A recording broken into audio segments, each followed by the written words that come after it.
Welcome to Hood Champion Boxing and Sports. In boxing, you find a way to win or you find a way to lose. There's so much talks going on right now when it comes to boxing, corruption, cheating, robbing the ring, who knows who and who's up to no good. But the question, I guess, is, and make sure y'all like and subscribe. Follow me on Twitter and Instagram. I'll leave that donation for that fried rice and chicken wings, right? I guess the question really is boxing corrupt or just a matter of perception? And should certain fighters out here be concerned about their up-and-coming fights? Because if you ask me, something stinks. And we need to get down into the weeds to flush out these culprits who are behind a lot of the corruption in boxing. Now, when you think about historically the systemic corruption, right? You just have to understand that, boxing, this is what people fail to realize, boxing's fragmented governance and deep ties with wealthy promoters created fertile ground for corruption from the early 1900s onwards. That's why you see guys like Bob Arum still plugging along in his 90s. There's a reason why. He knows somebody who knows somebody. Scratch my back, I scratch your back. You don't just hang around as a boxing promoter all these years and not have some dirt on your hands, maybe some blood on your hands too. But it goes all the way back to dealing with the mob, mob figures like Frankie Carbo and Jim Norris exerted influence to fix bouts and manipulate title shots. Same thing a lot of us today, when we watch boxing, we feel like, people are fixing these bouts and manipulating these title shots. Manny Pacquiao. There's a lot of us who feel like that fight was fixed for him to not lose, but just to get him a title shot, and to generate some money, not just for him, but for those people who are, interested parties. In addition to that, you've got the glove tampering and bribery that became regular tools of the trade. Even to this day, we sit here and we watch fights and there's issues with the gloves being tampered with, glove selection. This glove doesn't have padding. Then it makes me think about Panama Lewis when they caught Louis Resto against, I think his name was Billy Collins. Those are the gloves they gave us. Those are the gloves they gave us. When he was shouting after Billy Collins Sr. went to shake Louis Resto's hand, and he had the glove on, and when he felt the glove, he was like, holy shit, it doesn't have any padding. So the bottom line is, even today, like many years ago, sanctioning bodies and commissions, you want to give them the benefit of the doubt, but they vie for control without unified oversight, allowing fraudulent scorecards, financial kickbacks, and inconsistent enforcement to persist. The secret society is in full effect. It cracked me up a couple of years ago when I was talking about the secret society. So many wacko jackals on here were like, oh man, this Hood Champion guy, he doesn't know what he's talking about. What secret society?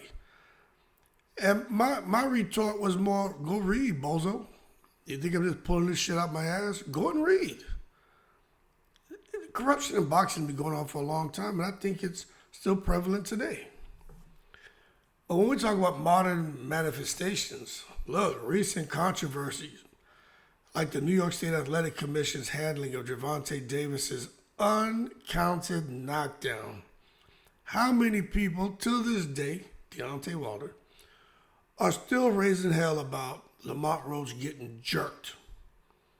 You can't tell me that the New York State Athletic Commission didn't recognize that their referee, our favorite referee, Steve Willis, made a bad call.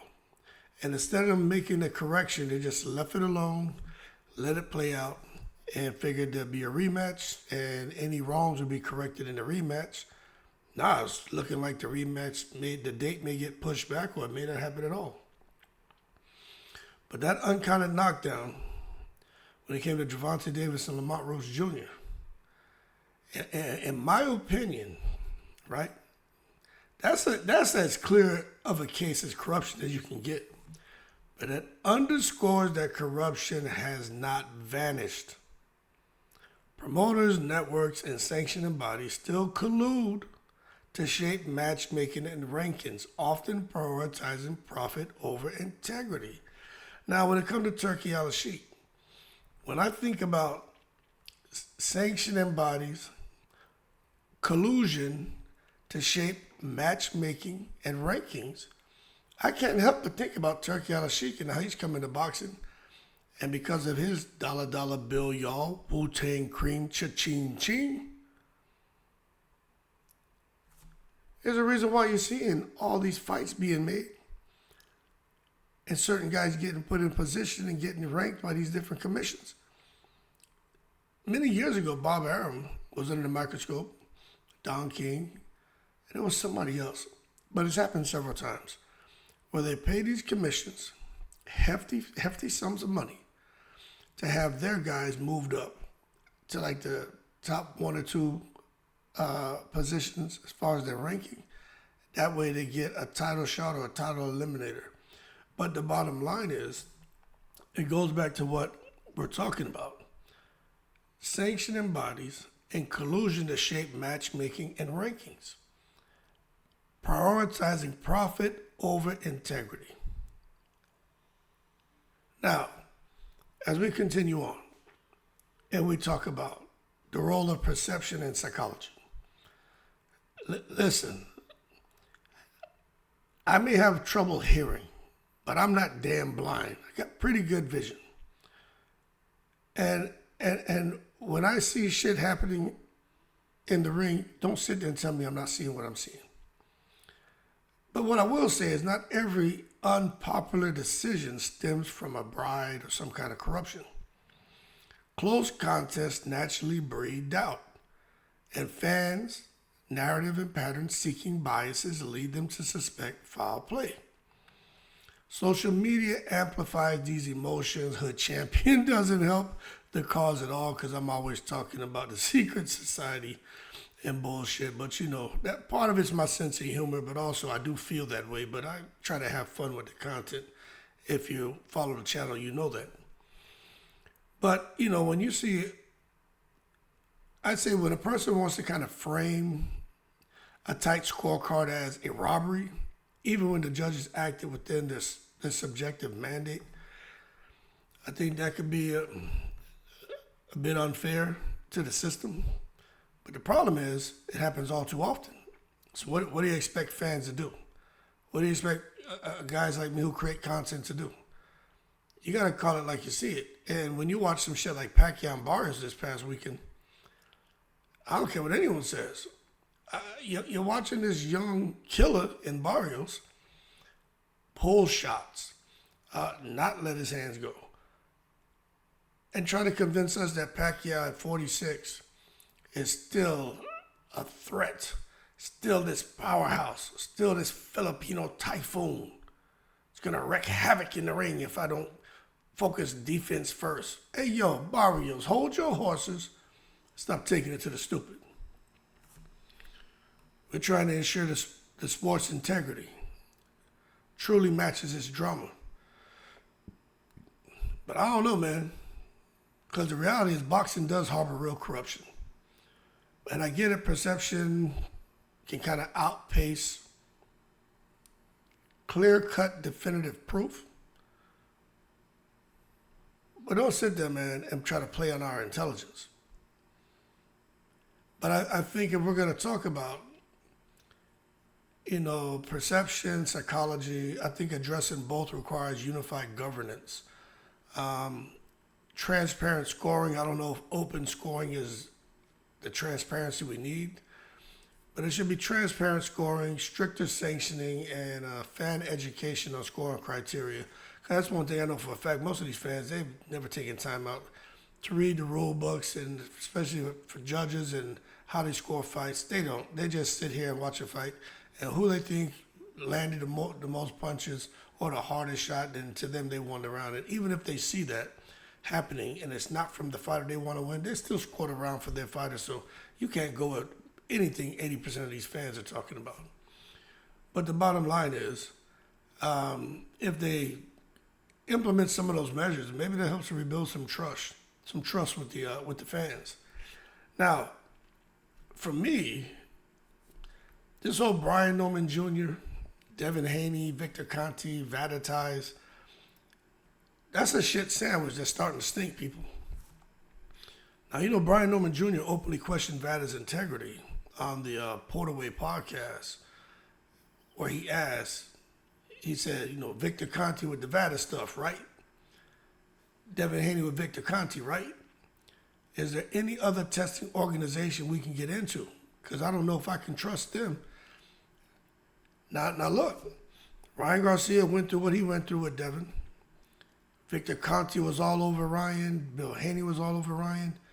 And now look, Brian Norman Jr. signed up for testing with Devin, going on vacation, and now you got Victor Conte running his mouth again, Bill Haney running his mouth, drawing all this attention, take the test, suspected, trying to push the narrative that maybe Brian Norman Jr. is up to no good. All I'm going to say is, you hear me say this a lot in the channel, these people need to learn to listen more and talk less. And the more someone talks, the more we get closer to getting the truth.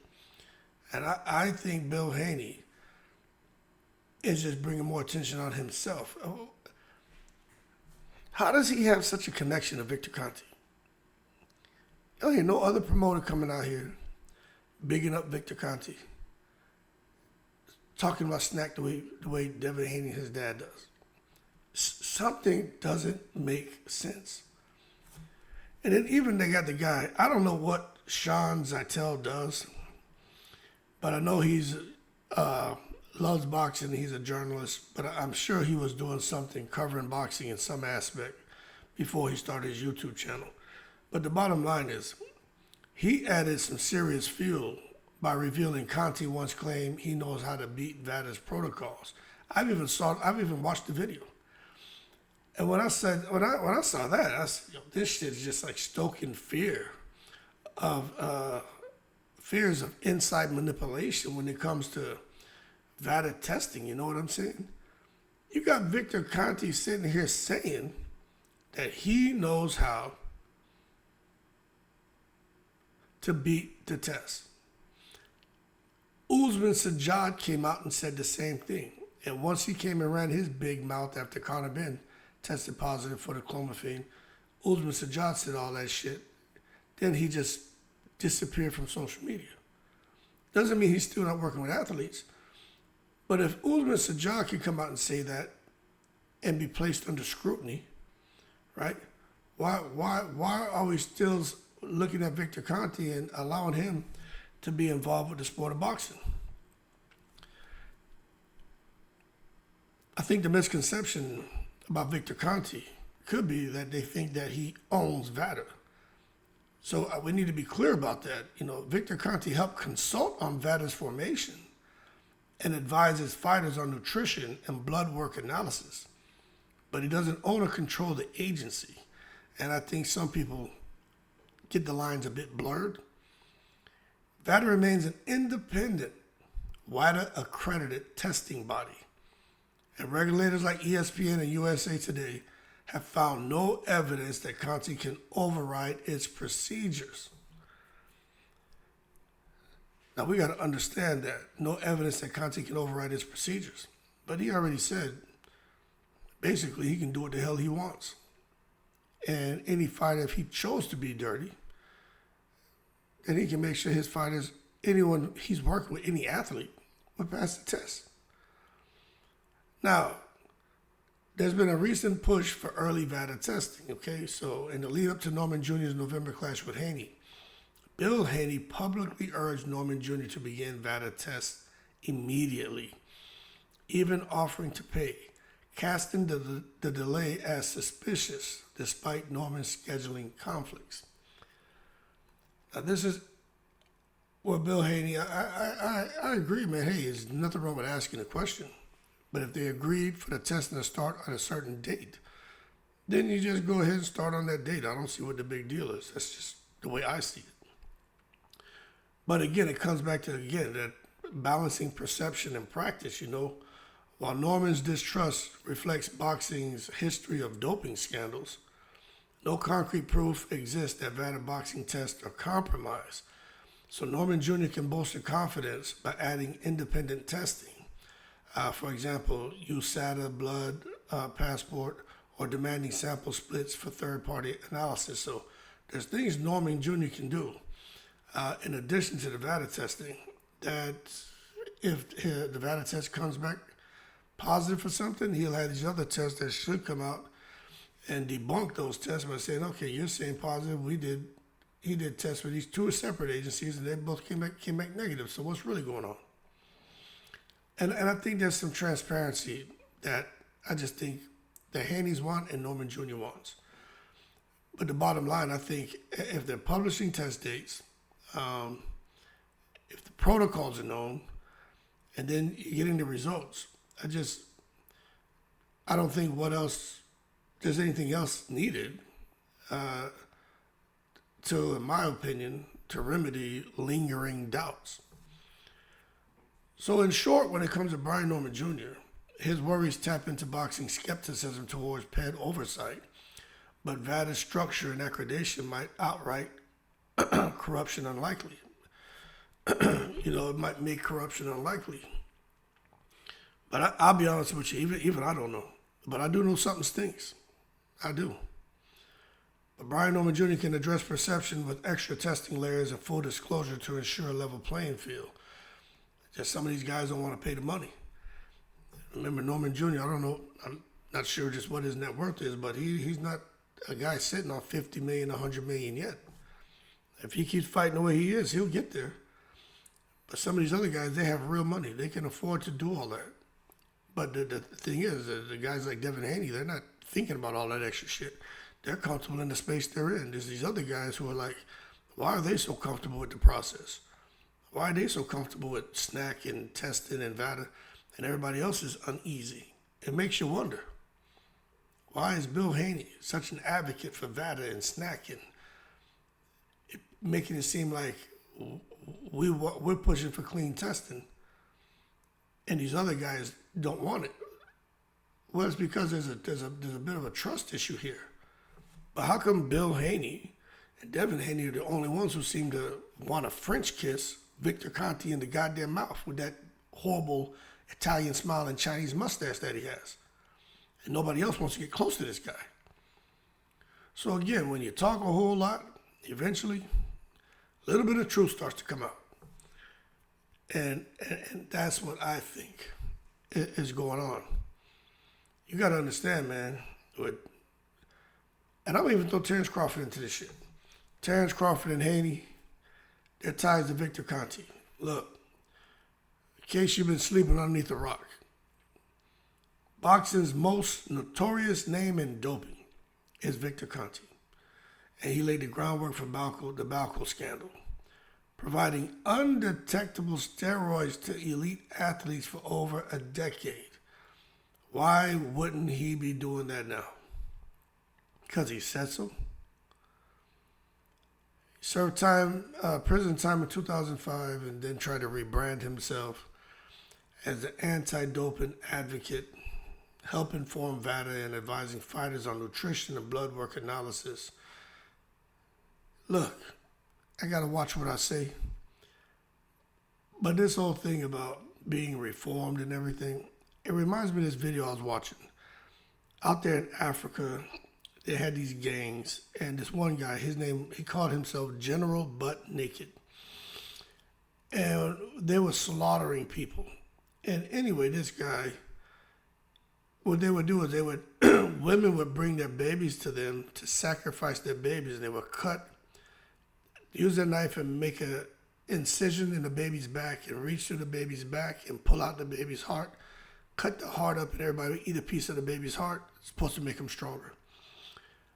But then what happened is this guy killed so many people in the different villages. Supposedly, they call him General Butt Naked because he used to go out there fight and kill people. He'd be butt naked.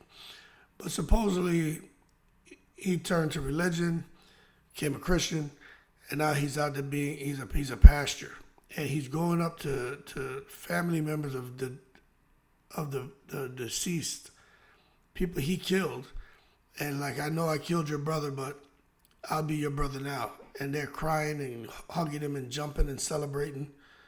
And I'm watching this saying, what the fuck? But he's supposed to be reformed.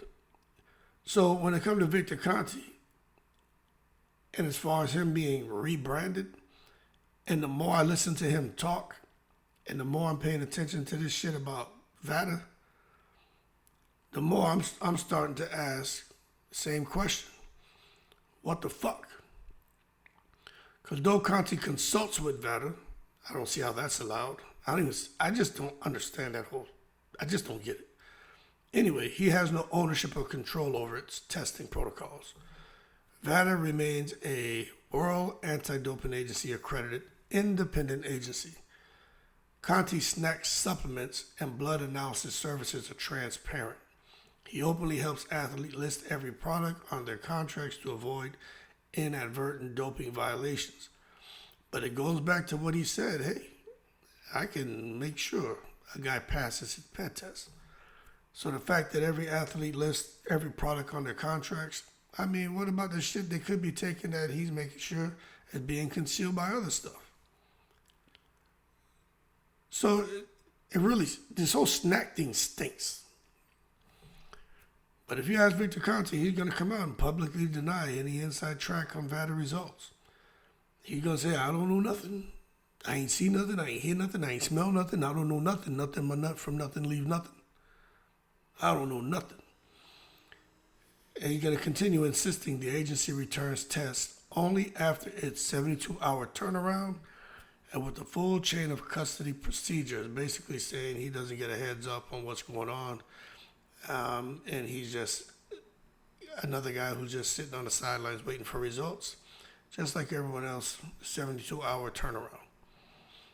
Now, the problem is, Victor Conte, VADA, the perception of a conflict. And that's why Brian Norman Jr. is like saying, hey, what's really going on with this guy Conte, with these Haneys? The connection, the bond is so strong. Even Ryan Garcia, you know, of course, we all look at Ryan Garcia kind of way he looked against Rolly Romero. But see, now that Beijing Bill and Devin and Victor Conte are starting to talk again and make a whole lot of noise about nothing, in my opinion, it makes me come back to Ryan Garcia and say, yo, he was echoing those same suspicions. And he even reminded people that the man that's the face of VADA said that he can pass its own test. And he said, calling the mandatory use of VADA fishy. And see, a lot of us listened to Ryan when he said that, but the problem is he came to fought Rolly and looked less than average. So now we're saying, basically, Ryan, you'll shut up, hold your horses, you took it to the stupid. Nobody wants to hear your argument. But now when it comes to Terrence Crawford, he's with Snack. And the same way we got to look at Eddie Reynoso and his camp and wonder what the hell's going on, I think it's only fair to question anyone who works with Victor Conte, especially when the guy comes on and says he knows how to basically get athletes juiced to the gills and make sure they don't fail a ped test. That shit's scary, man. And for Canelo's camp, you know, they got to be careful in what they say when it comes to having doubts about VADA and doubts about Conte and doubts about Snack and Terrence Crawford. They got to be very careful what they say with all the shit they got going on over there. But I think there's some fear that any insider know-how, you know, could blunt the effectiveness of PED screening ahead of a mega fight, especially this Crawford Canelo. When you got a guy who has insider know-how, that's a big deal, and that's a big problem. But at the end of the day, there's no concrete evidence. You know what I'm saying? Despite decades of experience evading detection, there's no proof Crawford or Haney have ever failed a VADA test or benefited from Conte's Balco era playbook.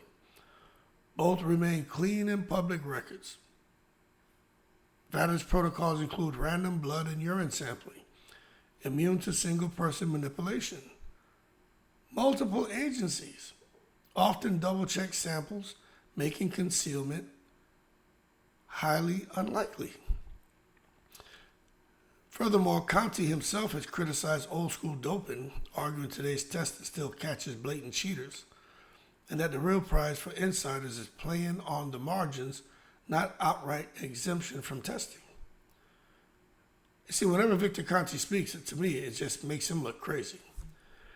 But to address, mitigating the risk, I just think addressing both real and perceived conflicts, I think Norman Jr. and Canelo, there's a couple things they can do if they're really concerned about Haney and Crawford. I think is insist on dual agency testing, pairing VADA with USADA, a local anti-doping bodies, for cross-validation. That makes sense to me. The old trust but verify.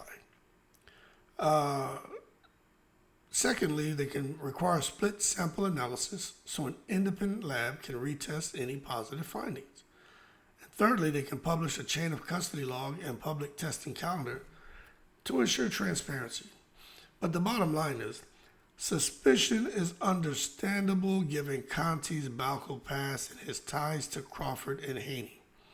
Yet there's no concrete evidence he's subverting modern anti-doping protocols. With additional layers of oversight, Norman Jr. and Canelo can neutralize perception issues and focus in the ring, and that is what I think they need to do. But it just sucks that we're here, and this is what we got to talk about.